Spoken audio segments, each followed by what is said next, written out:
এক যুগেরও বেশি সময় ধরে 22 গজের যে গতির ঝড় বয়ে যেত, সেই চেনা রান আপ আজ হুট করেই থমকে গেল। কোনো বড় আয়োজন নেই, নেই কোনো জাঁকজমক। এবারে নিভৃতেই ক্রিকেটকে বিদায় বলে দিলেন বাংলাদেশের ক্রিকেটের এক শান্ত মানুষ শফিউল ইসলাম।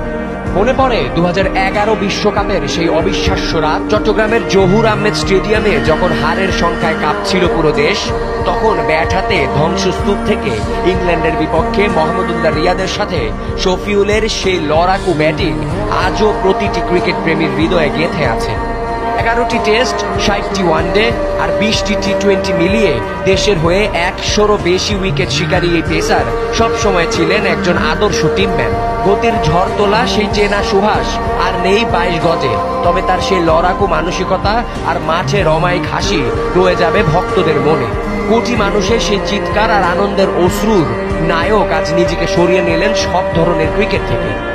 বারবার তার পথ আগলে দাঁড়িয়েছে, শরীর আর ভাগ্যের সাথে লড়াই করে বারবার ফিরেও এসেছেন, কিন্তু আজ আর ফিরে আসা নয়, বরং একেবারের জন্য তুলে রাখলেন নিজের বোলিং বুট জোড়া। গ্যালারিতে হয়তো আর কখনোই শফিউল শফিউল বলে স্লোগান উঠবে না, কিন্তু ক্রিকেটের ইতিহাসে ওই হাসি মুখ আর লড়াকু মানসিকতা অক্ষয় হয়ে থাকবে।